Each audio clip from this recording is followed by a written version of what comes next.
Shalom Bapak Ibu Saudara, mari kita akan berdoa dulu sebelum kita akan mulai ibadah kita. Ya, mari kita berdoa bersama. Bapak Surgawi, terima kasih untuk kesempatan kami mendengar firman Tuhan pada hari ini. Firman-Mu punya potensi untuk mengubah hidup kami, mengubah cara berpikir kami, sehingga hidup kami menjadi seperti yang Tuhan inginkan terjadi. Terima kasih Roh Kudus-Mu bekerja, temani kami, dan menerjemahkan isi hati dan pikiran Bapa. Kami bersyukur pada hari ini tidak ada kuasa kegelapan, sebab hanya Roh Kudus yang ada dalam kehidupan kami, ada dalam kehidupan keluarga kami. Berbicara, kami siap dengar. Ya Tuhan, dalam nama Tuhan Yesus kami berdoa dan bersyukur. Amin.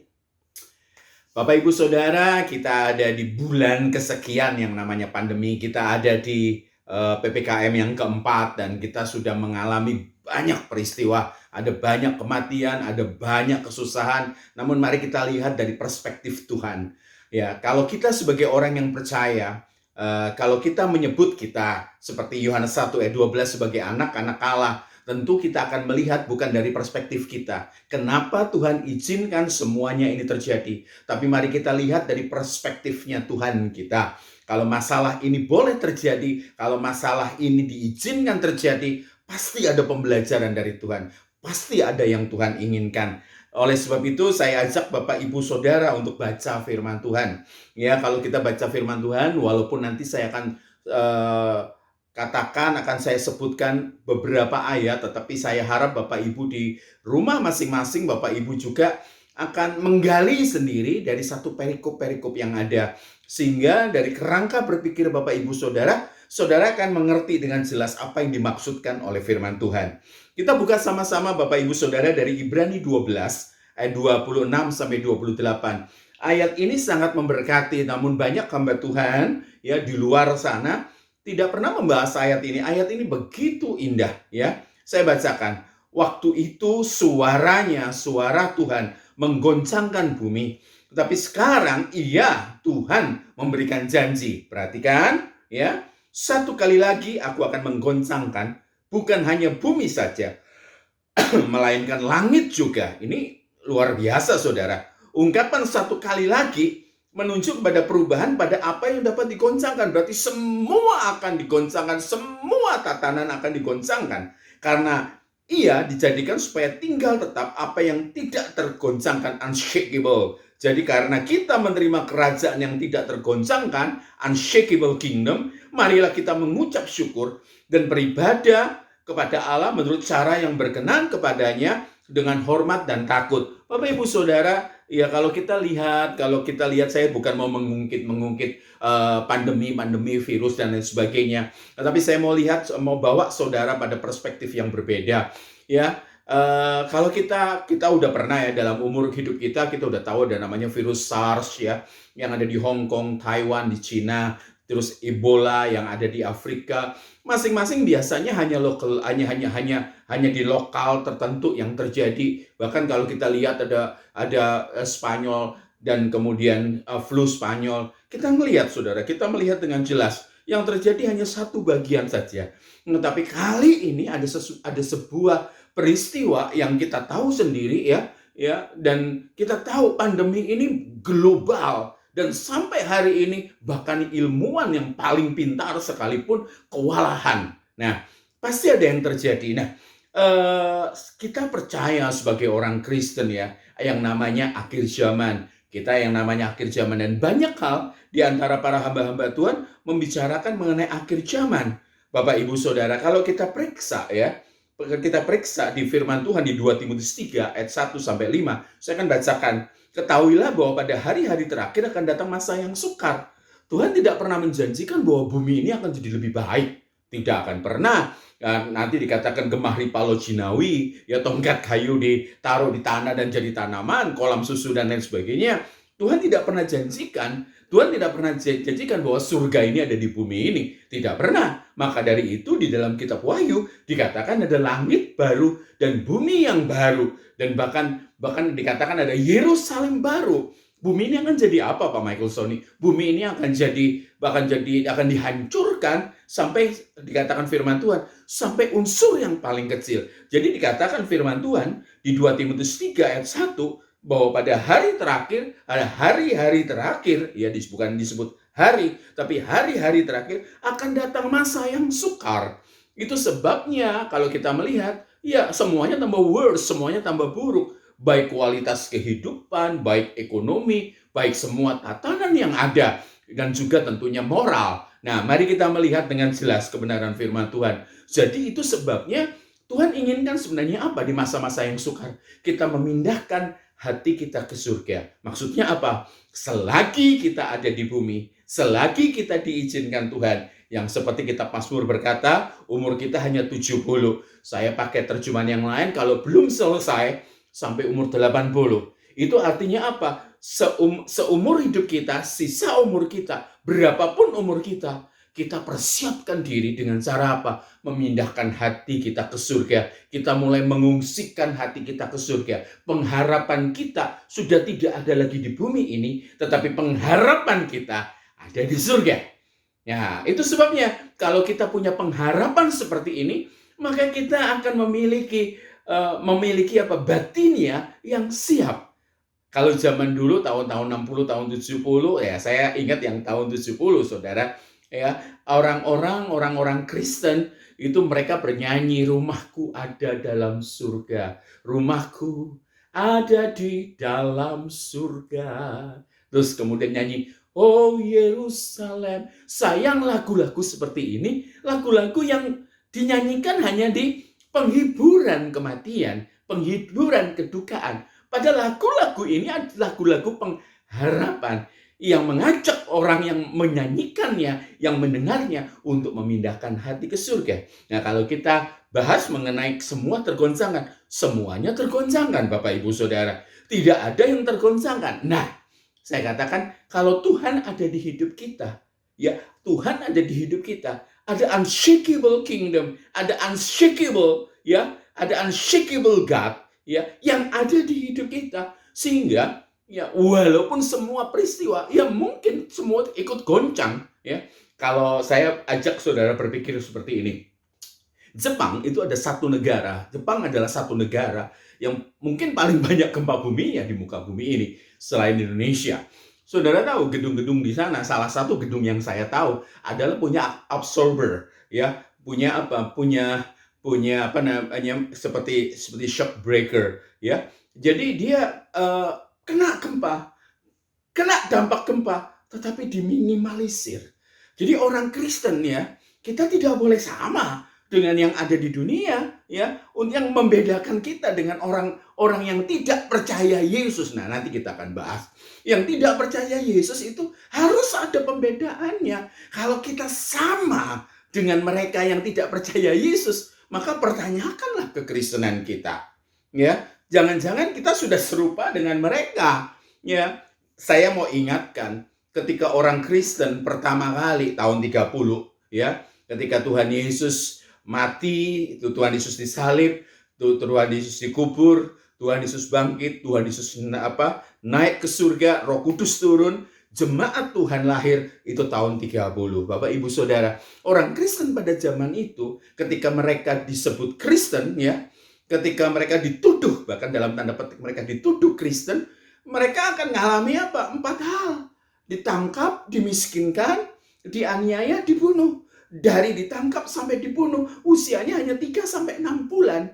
Ya, pada zaman itu kekristenan itu jadi apa? Jadi musuh negara.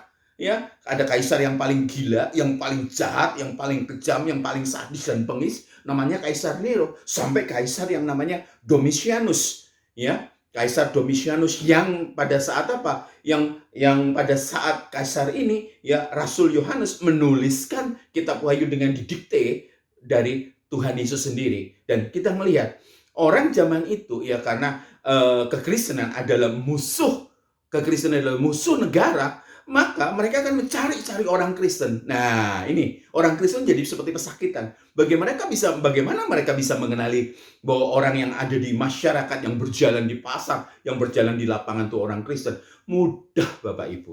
mudah. Kenapa? Karena disebut Kristen. Sebenarnya sebutan Kristen itu adalah sebutan yang olok-olok gitu loh ya. Karena kenapa diolok seperti ini? Hidupmu seperti Yesus, cara berpikirmu seperti Yesus, cara engkau memperlakukan orang lain seperti Yesus. Jadi mudah sekali gitu loh. Maka dari itu mereka ditangkapi. Belum ada salib. Ya, orang Kristen nggak pakai kalung salib. Orang Kristen belum ada gereja. Mereka ibadah karena jadi musuh negara. Mereka ibadah di katakom. Di mana itu? Di gua-gua tempat mayat-mayat disemayamkan. Tempat mayat-mayat dalam tanda petik dikuburkan. Jadi belum ada gereja, belum ada kalau Natal, pohon Natal, tidak ada. Mereka ditangkap karena apa? Karena kehidupan mereka seperti Yesus ya. Mereka bersikap di tengah kesulitan. Mereka masih di bawah apa? Di bawah penjajahan kekaisaran Roma. Tapi yang terjadi adalah apa? Bagaimana mereka bersikap itu noble. Bagaimana mereka bersikap itu menunjukkan kualitas. Yohanes 1 ayat 12. Apa itu? Menunjukkan sikap sebagai apa? Sebagai anak-anak Allah.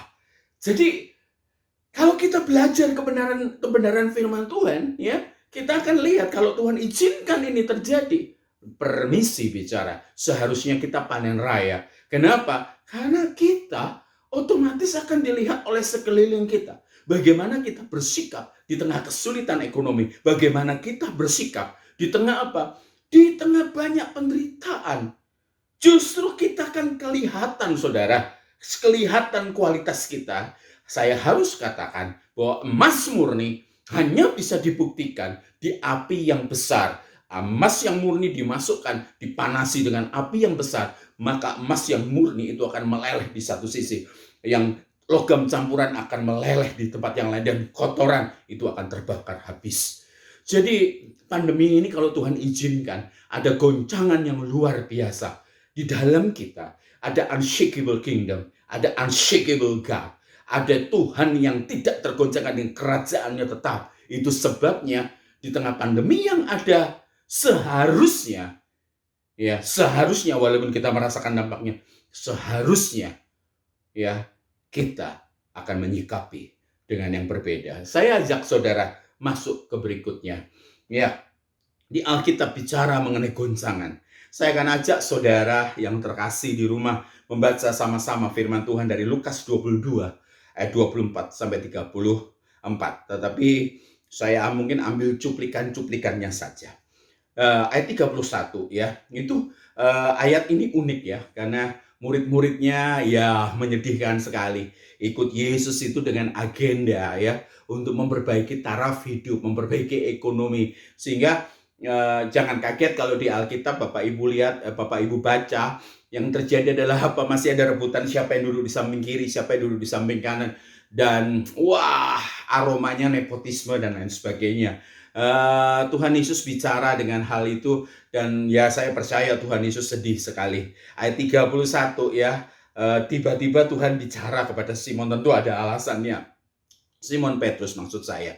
Tuhan Yesus bicara gini, Simon, lihat. Saya masih bicara mengenai goncangan. Lihat, iblis telah menuntut kamu untuk menampi kamu. Ini kata-katanya tajam ya. Iblis telah menuntut kamu ya, iblis telah menuntut untuk menampi kamu seperti gandum. Nah, kita mengerti saudara kata menampi ya. Kata menampi ya ke dalam bahasa Yunaninya siniaso ya. Kita orang-orang Indonesia akrab dengan kata tampi, ditampi ya. Beda dengan diayak ya. Nah, kita akan belajar ya. Saya akan bacakan lanjutnya ya, 31 32. Tetapi aku telah berdoa, tetapi Yesus telah berdoa untuk kamu Simon, supaya imanmu jangan gugur ya. Berarti punya potensi untuk gugur. Dan engkau jikalau engkau sudah insaf, kuatkanlah saudara-saudaramu. Ini luar biasa saudara.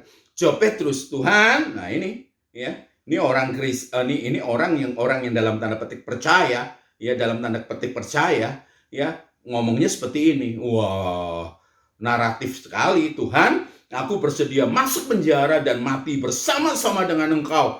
Ini sloganis, saudara, slogan. Ini seperti janji-janji kampanye ya. Tapi Yesus berkata, saudara tahu bahwa ayat ini begitu populer. Aku berkata kepadamu, Petrus. Ya, tadi Simon.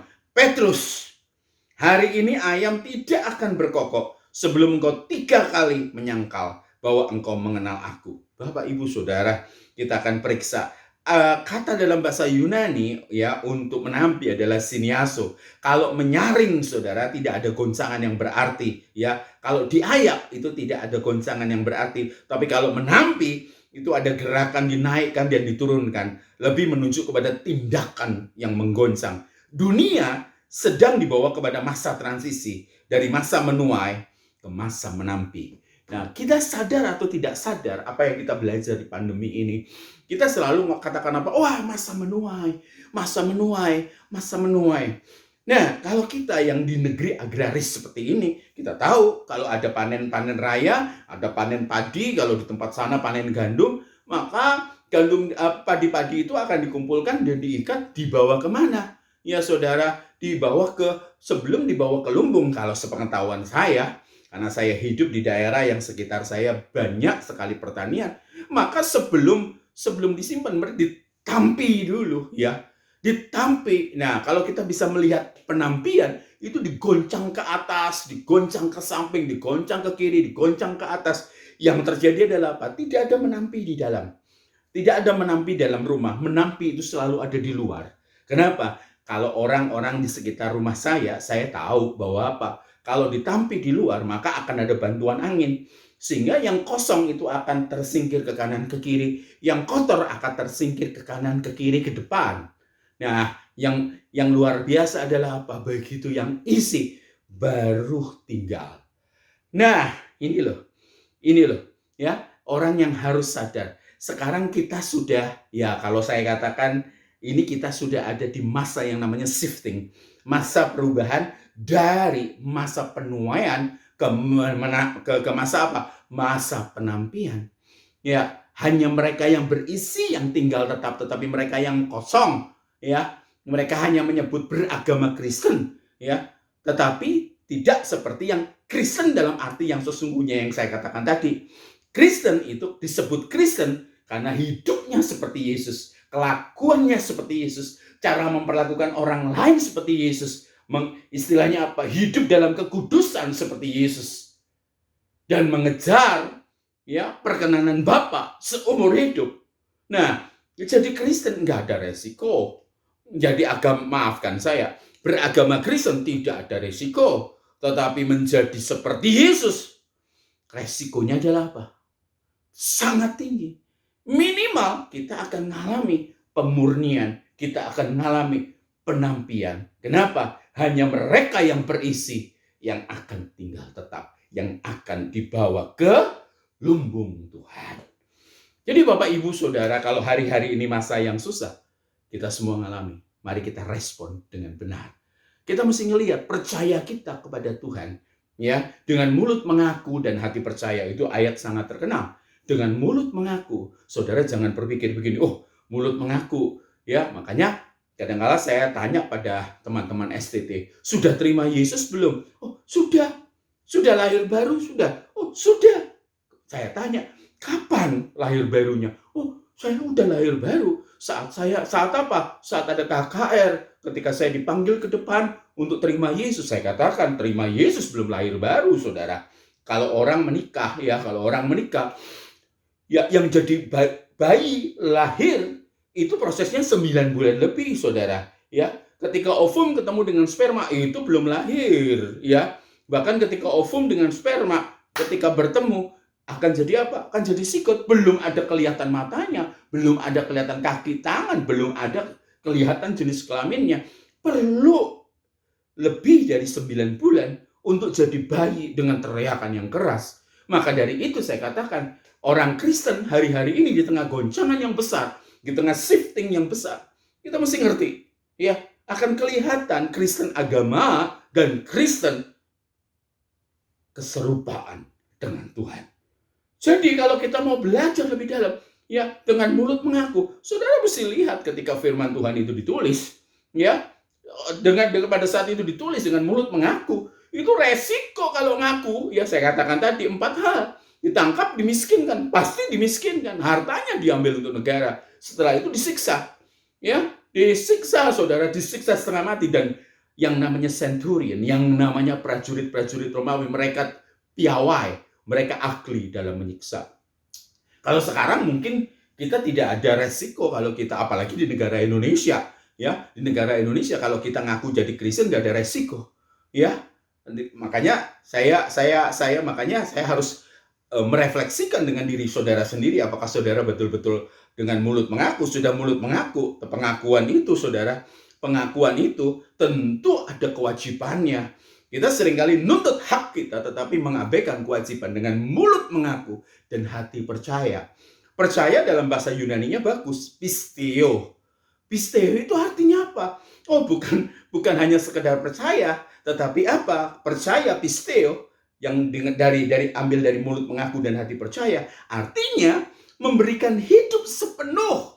Ingat saudara, sepenuh, ya, sampai tidak ada lagi hidup yang kita miliki, semuanya milik Tuhan.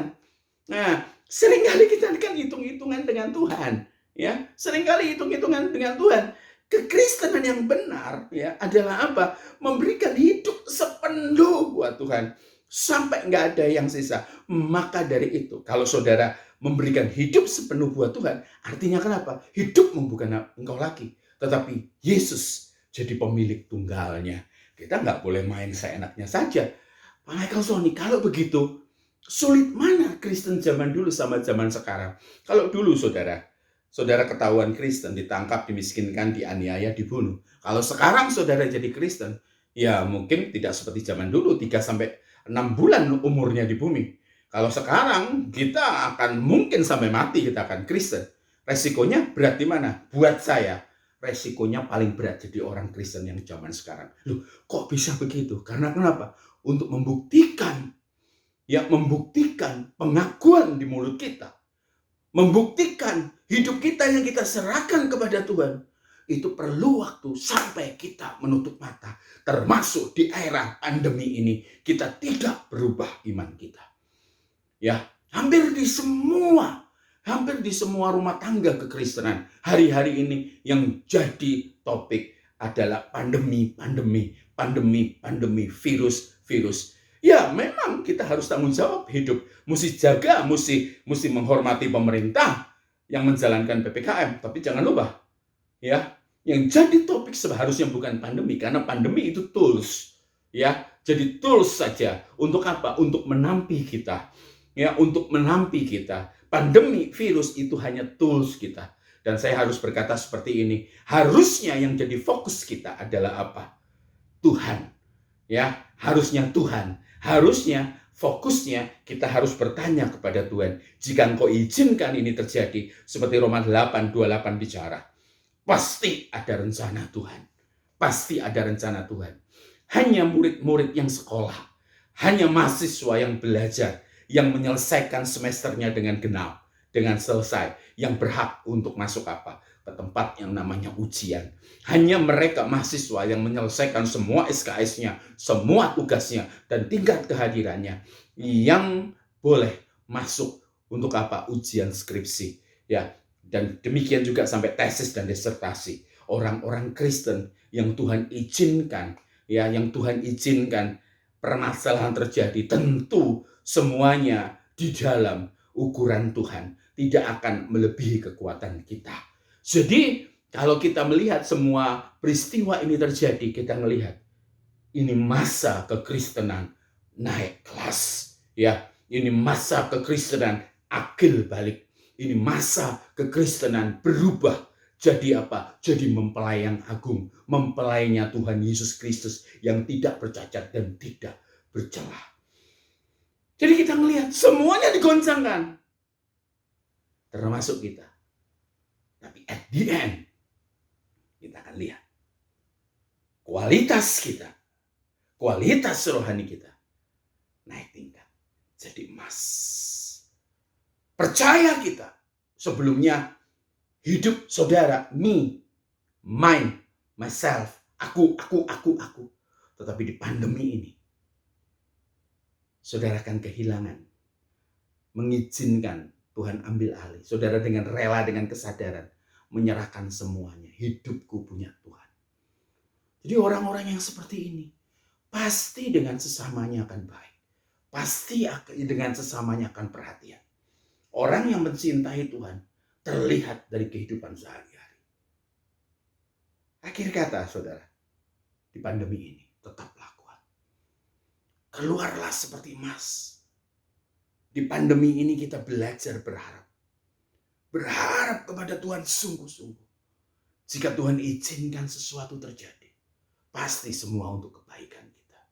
Di pandemi ini kita punya banyak waktu. Untuk apa? Untuk baca firman. Ini kita punya banyak waktu untuk berdoa. Kita punya banyak waktu yang sebelumnya tidak ada. Untuk apa? Bangun mesbah keluarga. Ya, kalau dulu kita beralasan sibuk. Justru bersyukur di pandemi ini kita dikumpulkan. Untuk apa? Untuk sama-sama satu fokus. Memindahkan hati kita ke surga. Bapak, Ibu, Saudara, saya ajak saudara untuk kuat. Pandemi entah sampai kapan. Tetapi yang jelas, hidup kita berubah. Hidup kita menjadi seperti Yesus. Percaya kita memberikan hidup kita sungguh-sungguh. Sehingga satu ketika, kalau waktu kita dipanggil Tuhan, hari itu akan jadi hari yang paling berbahagia. Hidup kita sudah pindahkan ke surga. Hati kita sudah ungsikan ke surga selagi kita hidup. Mari tetap kuat. Karena minimal satu hal yang kita membuat kita kaya. Apa itu, Pak Michael Sony? Penyertaan Tuhan yang ajaib. Immanuel, Elohim. Elohim beserta kita. Dia ada di hidup kita. Dia tidak akan tinggalkan Bapak Ibu. Jadi piatu, yatim piatu. Dia beserta kita. Sampai kita menutup mata. Jadi kuat. Tuhan Yesus sertai. Mari kita berdoa. Kami bersyukur untuk hari ini. Bersyukur untuk pemeliharaan. Bersyukur untuk penjagaan. Kami melihat dengan perspektif berbeda. Kami percaya Tuhan. Kalau Tuhan izinkan terjadi, Engkau ingin menunjukkan kualitas kami yang sebagai anak-anak Allah kepada dunia. Yang bukan hanya sekedar pengakuan di mulut, tetapi dari hidup kami. Mereka akan nampak wajah Yesus dalam perbuatan, dalam perkataan, dalam tingkah laku kami. Kami bersyukur tetap berjalan bersama kami. Tetap berjalan bersama dengan keluarga kami. Jadikan kami berkat selama pandemi ini. Di dalam nama Tuhan Yesus kami bersyukur. Amin. Tuhan Yesus berkati saudara.